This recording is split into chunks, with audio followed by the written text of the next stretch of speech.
body goes to the second line of defense, that is fever. Just like a housewife, the production of mucus. Exactly like our Brad Voivod Mihai invited the Turks into the swamp of Kalubugaren, our body is producing mucus to create a protective barrier of the mucous membranes against germs. So these superb defense mechanisms shouldn't be fought, but rather helped. How did we do it?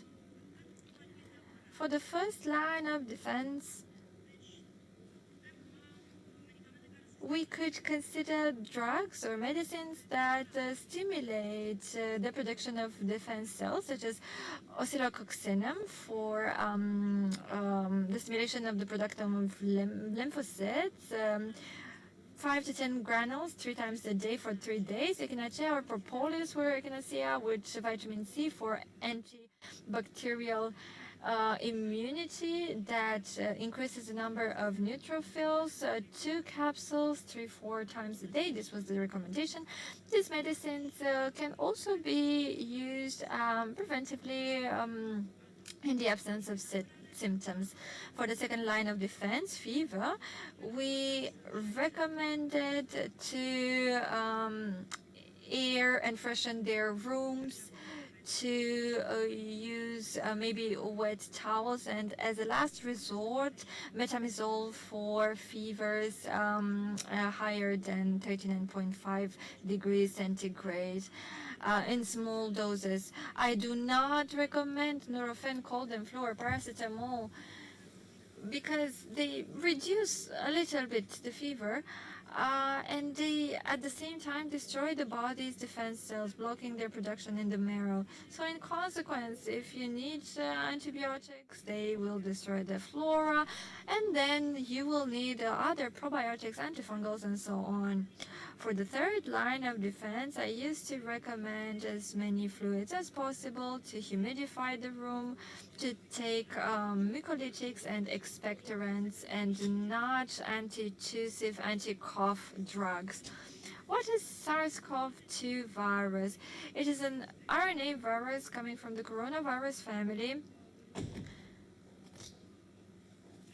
It's newly emerged, prepared in the lab, which has an S protein on the surface that binds to the conversion enzyme receptor and penetrates the cell, and then it can multiply and reinfect other cells. So I recommended my patients, first of all, not to be afraid, because God promised us that He has not left any disease without a cure. I told them to take, first of all, oscillococcinum, propolis, echinacea, immunostimulants, antivirals, vitamin C, D3, A, and E as antioxidants, immunostimulants, mucosal protectors, and cellular membrane protectors. Biomycin for children under 7 years, and biomycin forte in children over 7 years and adults. This is a mix of aromatic oils such as thyme, cloves, and tea tree, having a strong antimicrobial effect that is administered as an inhalation and internally. Homeovox is a homeopathic medicine with antipyretic, inflammatory, and secretory drainage role. Influcid is also homeopathic complex with a role in the energetic stimulation of cells. The ICS4 formula detoxifies, it's anti-allergic, and cleanses the body of the foreign information. We use black currant and curcumin as strong anti-inflammatories, and as a homeopathic no-sode, flu-C, with a role in inhibiting the viral inflammation. For those who suffered of anxiety, I was recommending Arsenicum album, Aconitum, Lobelia inflata, Calcarea carbonica, Florica silicata, any homeopathic remedy corresponding to the symptoms, or teas such as lime blossom, hops cones, St. John's wort, rhodiola, or astragalus. For patients with coagulation disorders, I was recommended arnica, aspirin, or Ilikis if they wanted another drug for the hypertensive patients. I was advising them to replace the conversion enzyme inhibitors with conversion enzyme receptor inhibitors so that they limit the virus's access into cells. For the lung problem patients, I advise them to take polygimat 3 and 16 for lungs as a protector against pulmonary fibrosis. For the kidney disease patients or those who felt very tired, I was recommending ginseng, ginkgo biloba, and royal jelly. For those who presented superinfections, fever, I recommended doxycycline or azithromycin, clarithromycin, or as a last resort, only augmentin because it gives a high incidence of candidosis and it creates an immune suppression. For those with A or AB blood types, these people were more vulnerable to superinfections because the protein is similar to the one of streptococcus and staphylococcus, and I used to recommend them homeopathic nosodes, streptococcinum and staphylococcinum of 200 units. And also I recommended this for people who presented superinfections with such microbes. I used 2 treatment schemes back then. So I had the first scheme with 30 CH in the first week, Monday, Wednesday, Friday, and the second week, Tuesday and Sunday, and from the third week on till the 7th, 1 dose on Sunday. The second scheme was for people with a bit more energy. I was recommending 200 CH for the first 3 days, 1 dose per day, then 1 dose per week, then every 2 weeks, and then every month, especially to those with blood groups A or AB, as explained before. What are homeopathic nosodes? I maybe believe that some of you do not know this concept. I will explain. Since the time of Hippocrates, there were 3 methods of treatment. This is the treatment method using the opposite, so anti-acids, anti-inflammatories, antidiarrheals, antiemetics, antibiotics, which is called allopathy. The second treatment method was the one using the law of similarities, that is, similar cures the similar. As we know from physics, 2 waves that have the same wavelength, they amplify by increasing the power of the body to heal itself. This is the law on which homeopathy functions. And then the third treatment method was called isopathy, that is using the same substance. So homeopathic nosodes are obtained by the dilution and potentiation of microbes or the secretion produced by them in living organisms. They belong to this third category, isopathy. According to Arnold Schultz's law, which says that at low dilution, substances retain their physical characteristics, but at high dilutions and potencies, they have the opposite effect by inhibition. So I concluded that the homeopathic nosodes should be used in dilutions of minimum 15 CH, 30 CH, or even 200, so that I convince myself and you that homeopathic treatment does not only imply sugar and that it actually works. We excluded the placebo effect and asked a microbiologist, a colleague, Mrs. Liliana Tuica, to make a comparative laboratory analysis with antibiograms at various infected secretions and with specific homeopathic nosodes. And here we have an E. coli culture. We see that after incubation, the homeopathic granules dissolved and left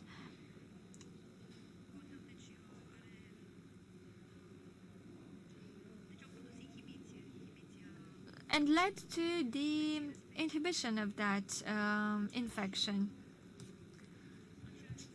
The same applies for Sagalactis, Streptococcus, for multi-resistant Staphylococcus as well. You see the result. And then an example. We have this girl.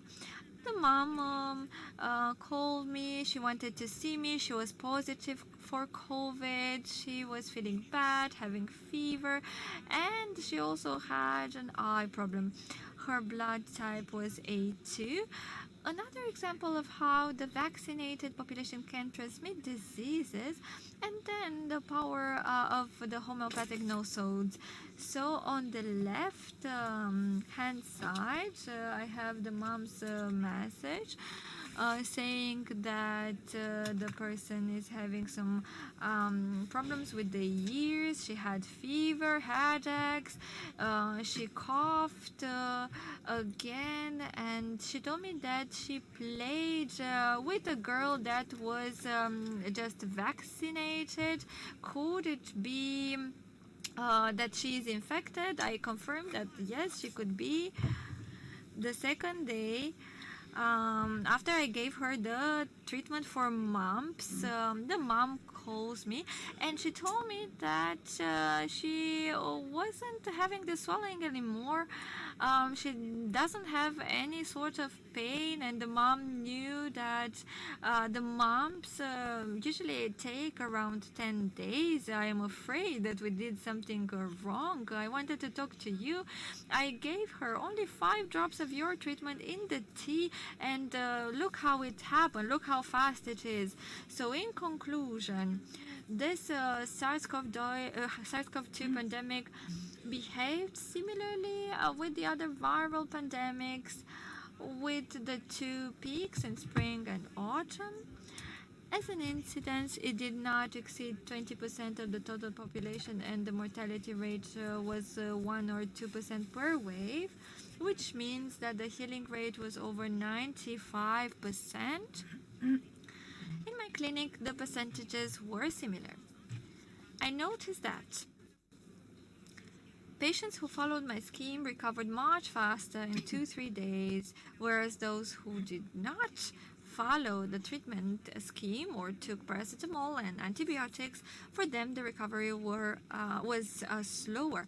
For those who suffered of hypertension or heart diseases, I observed large fluctuations in blood pressure and pulse, considering what COVID does and how it enters the cell. I have also observed a high risk of diabetes after the pandemic, for which I recommended not to eat gluten products and to eventually take metformin or glycostat as a treatment. When I had COVID, I watched a webinar from Timisoara with some cardiologist specialists who presented the increase of the rate in heart and kidney disorders after the pandemic, and of course that Pfizer is bringing now to the market a drug that somehow rearranges the amyloid structure. By the way, just as an observation. Once again, I have observed a faster progression of cancers or tumors in people who already suffered from this pathology.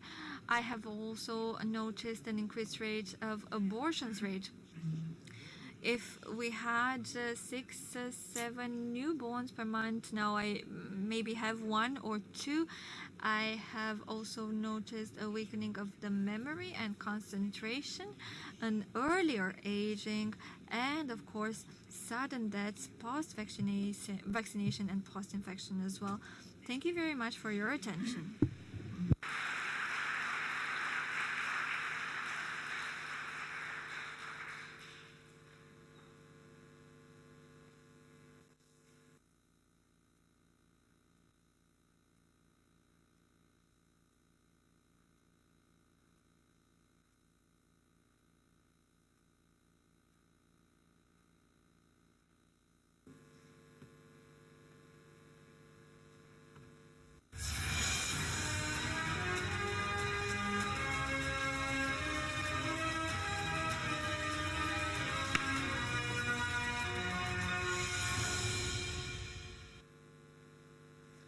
Bună ziua!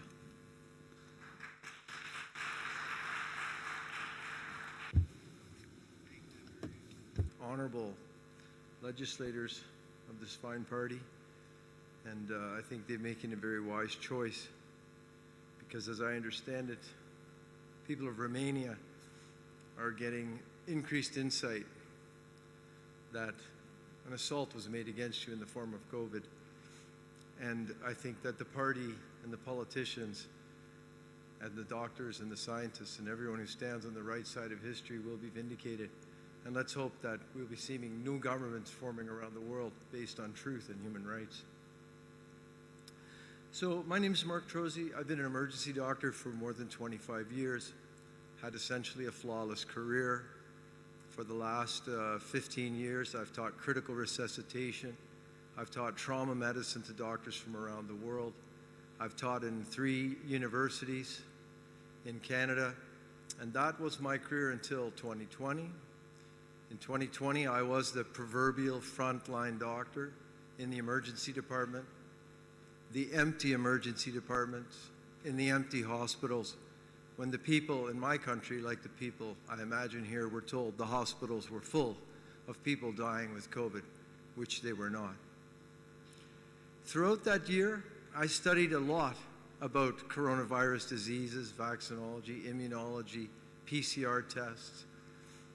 And what I learned was that the people of the world were being lied to.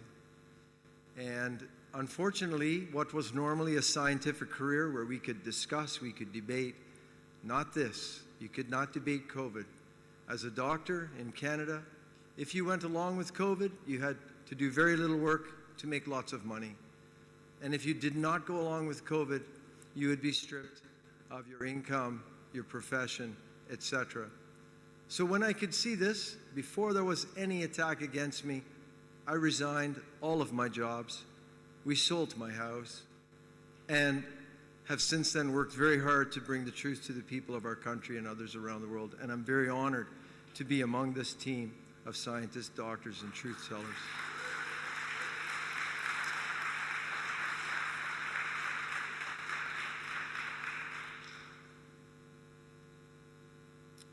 So, COVID-19 experimental genetic injections, they have been referred to as safe and effective vaccines, though they do not satisfy these definitions or these claims.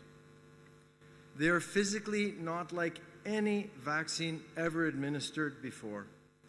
They do not block infection, they do not block transmission, and they were predictably a failure and should not have been administered at all. The manufacturer's clinical trials were inadequate, flawed, and in my opinion, fraudulent, and efficacy claims to the public were deceptive.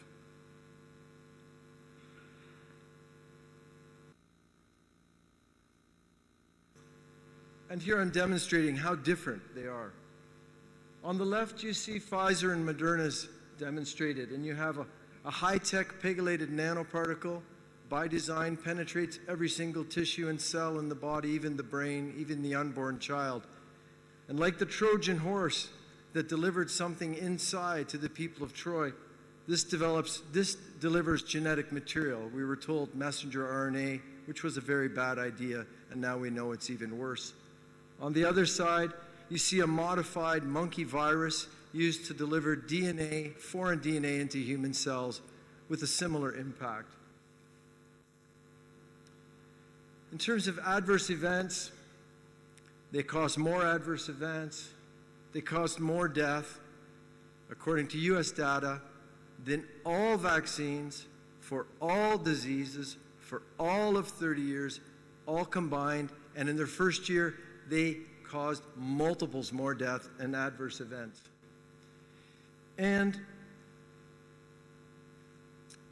as we'll see and will be the focus of my presentation, every shot rendered people more likely to get sick with COVID.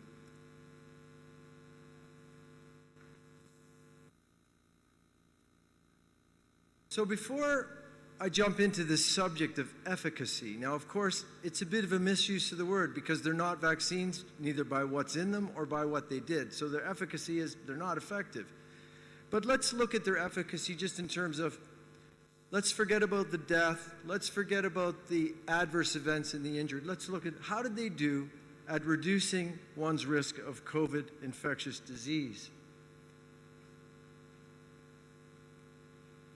And first, I'd like to look at what about predictability? What was predictable? By the way, I have the symbols of the World Council for Health there, which I'm a proud steering committee member, and also I like to help as a scientific advisor to the Wellness Company. So why as early as 2020? This is the first video I made. Before the injection campaign had even started, why did so many doctors and scientists around the world, including myself, who have endured, all of us, great professional and financial persecution in the process of warning you against these injections? And the reason we did that is because they were predictably harmful.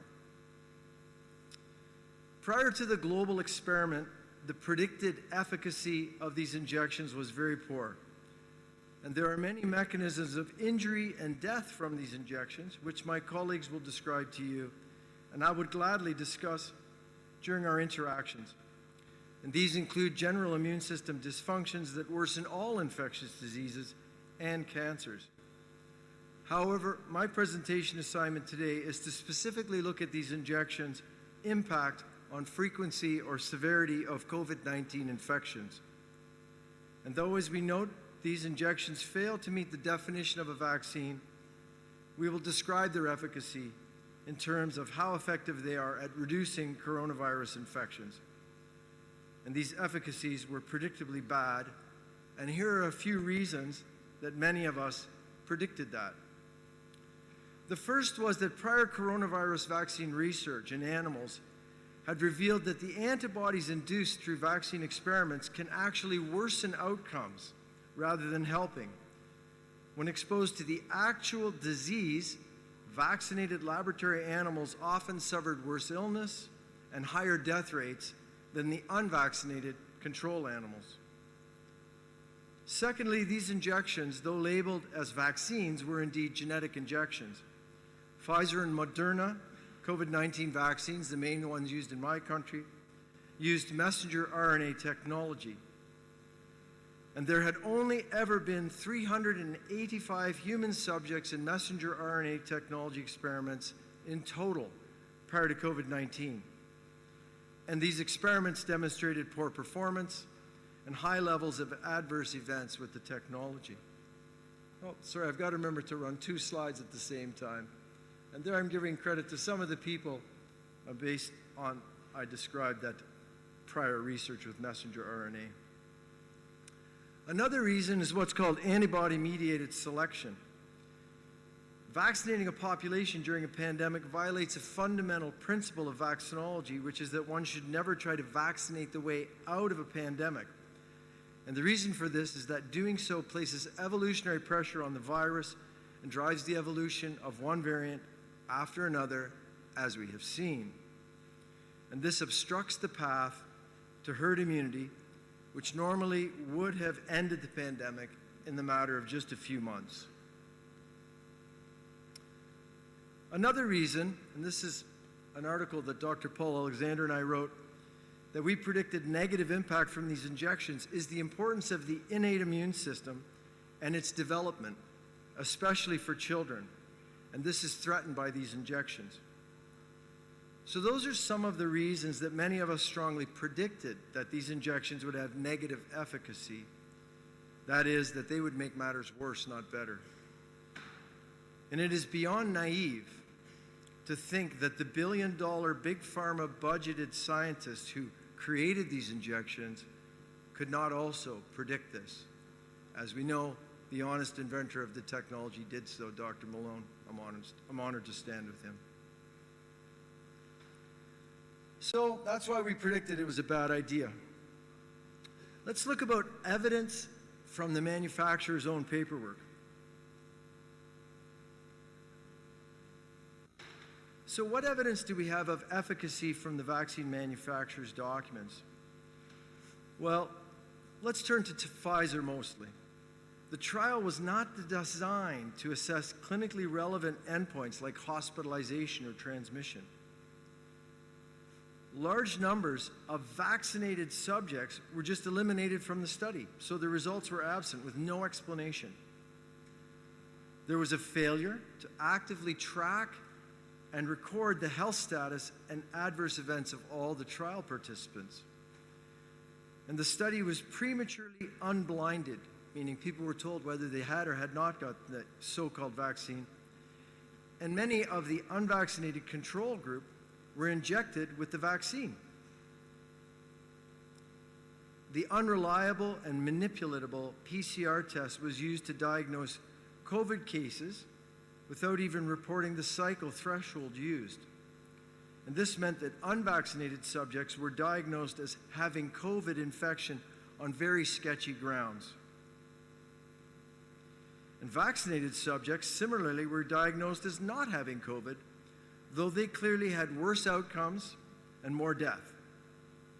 Considering the unreliability of the PCR as an endpoint measurement, they should have turned to all-cause outcomes, which would have been honest. The vaccinated had much higher unsolicited adverse events, more sickness and disability. But the vaccines were still assigned as reducing symptomatic and severe cases of COVID, while ignoring the reality that the vaccinated group suffered much worse disease and disability than the control. The Pfizer trial also had more death in the vaccinated. And Pfizer may have covered up the waning efficacy of the vaccines by combining the adolescent group with the adult group, even though the adolescent group had started much later. And Pfizer wasn't alone in performing unacceptable research. Moderna's study showed increased what they called COVID-like symptoms in the vaccinated group. But combined with the negative PCR, which is totally manipulable, and the cycle threshold was not reported, they shuttled these patients to be counted as not COVID, but instead something they labeled as reactogenicity. So despite the injected people having more and worse COVID symptoms in the weeks after the injections, they were counted as not having COVID, and like Pfizer, Moderna ultimately reported that the vaccines reduced COVID infections. Now, with all these tricks in play, the manufacturers created a relative risk reduction of 95%, when the reality was much likely lower than that, or even negative. But notice here, we're talking about relative risk reduction, and that is not normal. Relative risk reduction is deceptive and unethical. To make sound decisions about our health, we must be quoted absolute risk reduction. How much does it actually reduce my risks? When Pfizer claimed that their injections reduced the risk of COVID disease by 95.1%, this actually meant it reduced the risk of COVID disease by 0.7%, because the risk of COVID disease was very low without the vaccine. So a 95% relative risk reduction is a very small actual reduction in risk. Similarly, Moderna claimed to reduce risk by 94.1% in their studies, but that was really just an absolute risk reduction of 1.1%. Considering the many flaws, omissions, and deceptive practices in the studies, like the ones we just discussed, the true absolute risk reduction for COVID disease was possibly even less than the reported 0.7 and 1.1%. It may have been negative, and we'll find out more by looking at real-world data to follow. These trials were not designed to assess transmission or clinically relevant endpoints like hospitalization or death. The absolute harms clearly outweighed the absolute benefits for Pfizer's 6-month clinical data. So people were coerced into experimental and dangerous injections that at most offered a sliver of benefit for reducing COVID-19 disease, while increasing their total risk of harm and death. So what about real-world data? Because despite all that, they rolled these injections on the population. So how did the vaccines perform on the public? In short, poorly. And it was actively covered up by governments and medical regulators. Governments reported some evidence that supported vaccine effectiveness, but these claims were doubtful because of a range of serious inconsistencies and anomalies, including counting people as unvaccinated until 2 or 3 weeks after their injections. So, for instance, an infection up to 2 weeks after injection was counted as an infection in the unvaccinated person. People were literally considered injected but not vaccinated, which is farcical. When government's COVID data showed infection rates highest in the most vaccinated and lowest in the unvaccinated, rather than halt the injections and raise alarm, Canada's government stopped reporting vaccination status with the data. And people were then blindfolded from seeing that it was predominantly vaccinated people suffering from COVID-19 disease. Here, for example, you can see that by May of 2022, the Canadian data showed dramatically higher COVID infection rates among the vaccinated than the unvaccinated, and even higher for triply injected persons. Rather than responding in the best interests of the people, the government stopped reporting vaccination status with COVID statistics so no one could see what was happening. Here's another example of provinces doing the same thing, and this is from British Columbia. Negative efficacy became obvious by the summer of 2022, and the BC government ending the reasonable practice of reporting vaccination status with COVID data, and sadly, other provinces did the same. There's a severe difference between active surveillance, like what happened in proper clinical trials, and passive government surveillance, which was used following the rollout.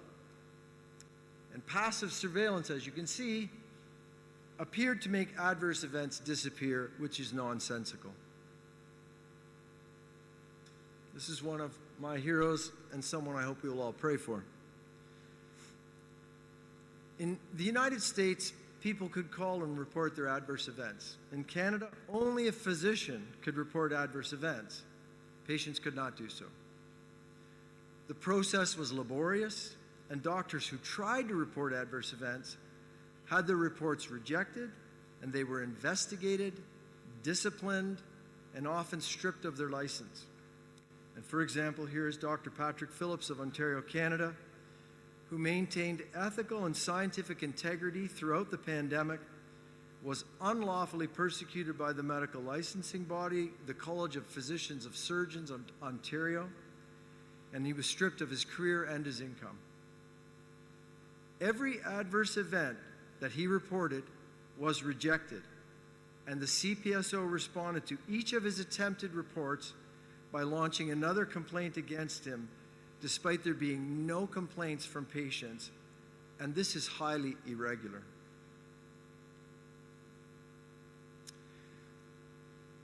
Week 11 of the UK data showed overall increased COVID-19 infections and hospitalizations and deaths among the vaccinated compared to the unvaccinated. Now, throughout this period, scientists and doctors who showed negative effects of the vaccines were banned from publication and ousted from professional positions, including multiple of my good colleagues here, including Dr. Bridle. And despite that, there are still many studies that contain data that did demonstrate negative efficacy.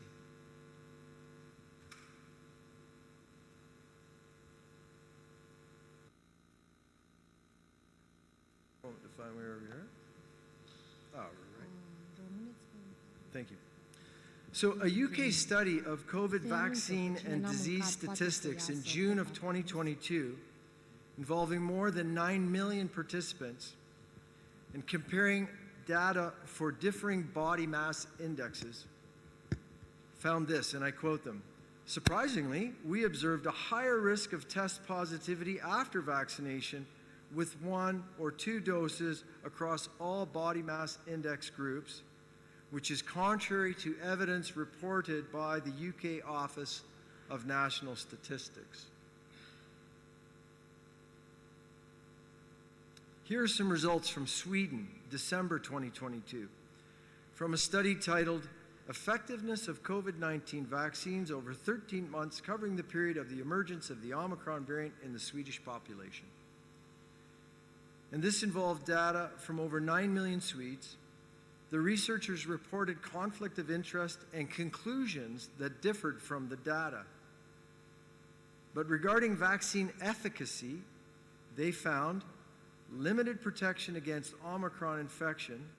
It dropped to 43% by week 4, and no protection by week 14. And by week 50 post-injection, vaccine effectiveness dropped to nearly negative 100%. That means it doubled your risk of getting sick with COVID. And to quote them, they said, "Our data showed negative vaccine efficacy against Omicron infection from week 14, indicating that vaccinated individuals experience a higher risk of infection than those unvaccinated." In Germany, in the fall of 2022, a COVID outbreak occurred at an ophthalmology conference. Every single person known to be infected was, quote, vaccinated. Now, this is where we get to the real gold. The Cleveland Clinic in the USA employs more than 50,000 persons. And this is a study published in April of this year, involving 51,017 employees. And if you look there, the lowest line is people that took no vaccine. The next one going up, 1 vaccine. The next one, 2 vaccine. Next one, 3 vaccine. And what you see is the lowest infection rate in the unvaccinated, the highest infection rate in the most injected. And you can literally see that on average, each injection increases the risk of infection by 17%. This is another study released in June of 2023 from the Cleveland Clinic. And here they're looking at persons not up to date on their injections and persons up to date. And as you can see, the higher curve is up to date. So once again, if you're up to date, you're more likely to get sick with COVID. The researchers noted, and this is very important, and Dr. Bridle touched on this earlier, it is now well known that SARS-CoV-2 infection provides more robust protection than vaccination. And by the way, children have 0 significant risk of serious disease of COVID, and they get infection with little or no symptoms, but they develop the immunity that they need for life. Well, the US FDA knew on September 17th, 2021, that people injected with the Pfizer COVID so-called vaccine had a higher risk of COVID infection than the unvaccinated. And this is from the Vaccines and Related Biological Products Advisory Committee meeting of September 17th, 2021, FDA briefing document. And this document reported a COVID-19 infection rate in the vaccine group of 70.3 cases per 1,000, but only 51.6 cases per 1,000 people who were originally in the control group and later were crossed over and injected. So the difference would have been even bigger. By the way, it's scientifically deceptive and it's unethical to inject the control subjects when they were clearly better off in terms of COVID disease, adverse events, and death. But it did serve to reduce the magnitude of the negative efficacy that was demonstrated. Quick few more things from the real world. There you can see in Israel, when Israel launched their 3rd dose on July 30th, 2021, deaths skyrocketed. Next to that, you can see Mongolia. COVID infections were approximately 0. Until they launched their injection campaign in February 2021, and then infection rates soared.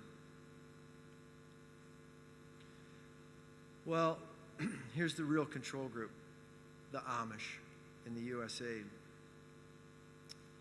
So this is another real-world indication of the negative effects of the coerced and misrepresented COVID-19 genetic injection, or supposed vaccines, and the rest of the unscientific and unethical COVID agenda. The Amish did not participate in any of the agenda. They did not mask, they did not social distance, they did not close their schools, churches, or businesses, and they did not invite, nor did they submit to the injection campaigns. Amish people over 90 years old had 23 times lower infection fatality rate than the rest of the country. For all age groups combined, the infection fatality rate for the Amish from COVID was at least 90 times lower than the surrounding community. The unvaccinated Amish were the control group that they did not want to exist. And I think a very good budget measure is if we could destroy the WHO, it should be done, and eliminate their $9 billion growing on $18 billion budget, we could probably give one of these very fine vehicles and horses to our Amish friends for advice from their elder council, and we too would have 90 times lower fatality rate in the next pandemic.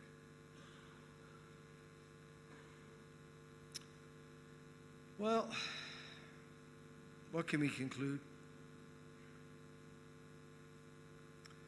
The failure of the experimental genetic injections to perform as vaccines was predictable before they were launched. The manufacturer's own studies were flawed, inadequate, and riddled with efforts to obfuscate safety and dramatize benefit. Relative risk reduction numbers presented to the public were deceptive. Real-world evidence shows that in addition to the dramatic adverse events and deaths caused by these injections, they are complete failures with negative efficacy. COVID-19 so-called vaccines prolonged the pandemic and increased individuals' risks of COVID-19 disease. What should we do? We should halt these injections. When? Immediately. We should treat the injured. We need to restore the ostracized scientists, doctors, and nurses who stood against this because they're the ones who can lead the way out. We need to investigate the COVID crimes, and we need to restore the rule of law and human rights. And part of that should involve defund, exit, investigate, prosecute the WHO.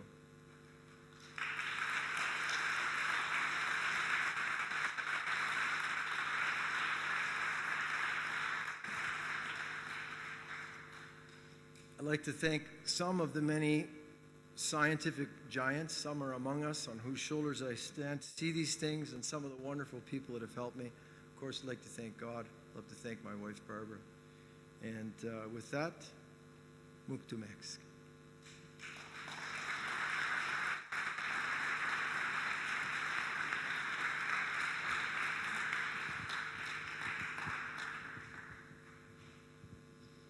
Ladies and gentlemen, we have two announcements to make before we go ahead with the program, and a PS. One, please leave your headphones and your receivers on the table during the break, and when you leave, return them to where you picked them up. Tomorrow, also the access is based on the badge, so don't lose it and bring it with you. Otherwise, we will not be able to help you to have access in the Palace of the Parliament. And the PS was, if there's someone here who didn't eat, should do it, but I guess you already did. So we go ahead with our program. Yes, Robert?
ăsta de aici, nu? Ăsta cred. Nu. Ăsta înregistrează. Ăsta... Nu, eu chiar nu știu cum. Sincer. Nu știu cum dau ei cu slide-ul mai departe. Și pe cine putem întreba? Întrebați pe cei de la masă, nu știu ce. Bun.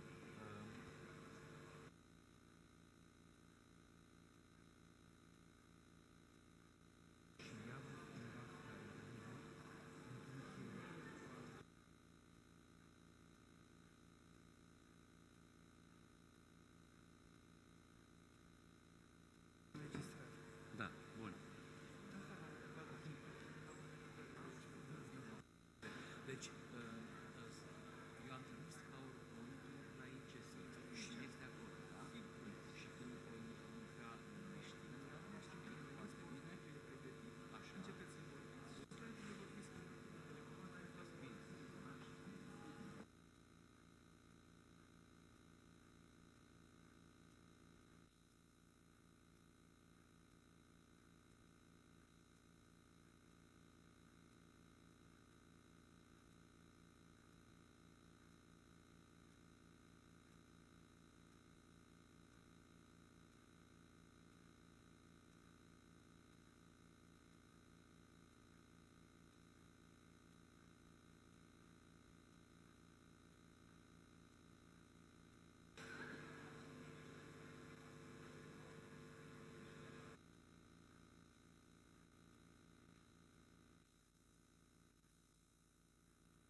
Așa, să dau de mână ca Ceaușescu, nu? Mă vede? Multă sănătate, tovarăși!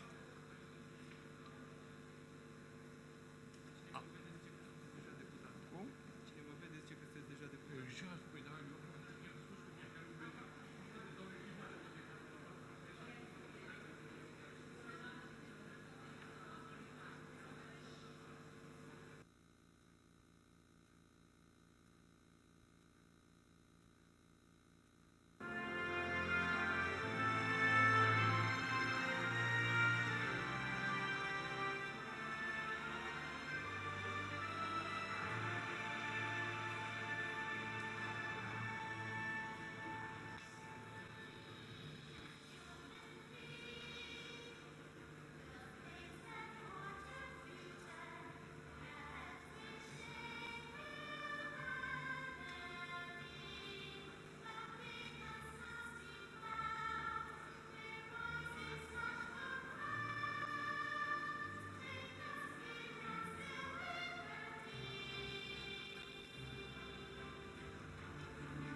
Pe la mine.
2, 1, 2, 3, 4.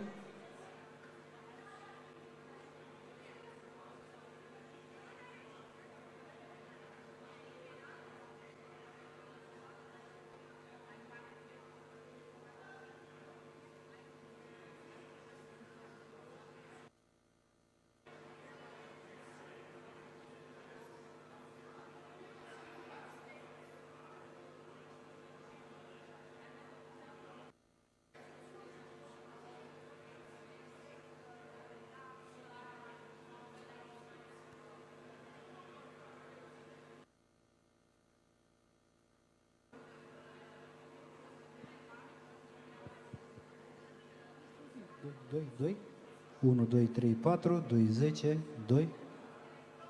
Păi normal.